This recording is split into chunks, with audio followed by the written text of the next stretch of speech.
Адамзат бұрын соңды болмаған жылдамдықпен мәлімет алмасатын кезеңге қадам басты.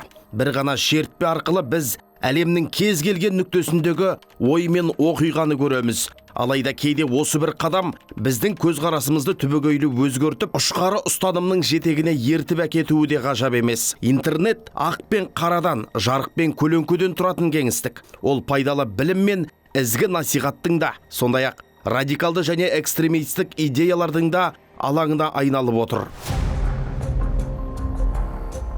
Жәннаттан үміттендіретіндердің үгіті алдымен бейтарап тақырыптардан басталады. Біртіндеп қоғамдағы әділетсіздіктер жайында әңгіме қозғалады. Одан кейін әрбір сөз дін атын жамылған қысқа уағыздарға ұласады. Арнайы алгоритмдер адамның қызығушылығын бақылап, соған ұқсас мазмұнды қайта-қайта ұсынады. Осылайша тінтуірдің бір ғана шертпесінен басталған бейқамда, бейсаналы қадам радикалды жолға сүйреп ала жөнеледі. Мұндай материалдардың басты ерекшелігі эмоцияға әсер етуінде. Ашу, қорқыныш, намыс, өкпе сияқты сезімдер саналы талдауды әлсіретеді. Біз және олар деген жасанды қарама-қарсылық қалыптастырылады. Қарапайым әрі үстірт жауаптар күрделі әлеуметтік мәселелердің шешімі ретінде ұсынылады. Нәтижесінде адам сыни ойлау қабілетінен алыстап, дайын тұжырымдарды қабылдауға бейімделеді.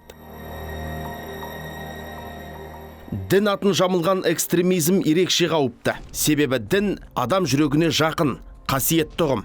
Қасиетті мәтіндер контексттен жолынып, бұрмаланып ұсынылады. Интернеттегі экстремизмнің таралуы тек ақпараттық емес, рухани қауіп. Ол адамның дүниетанымын өзгертіп, қоғамнан алшақтатады.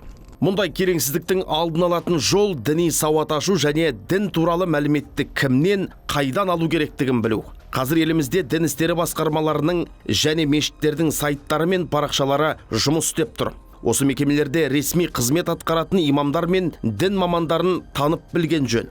Бұл біздің интернетте адасуымыздың алдын алады. Сақтық пен сауаттылық сенің салауатты өміріңнің кепілі.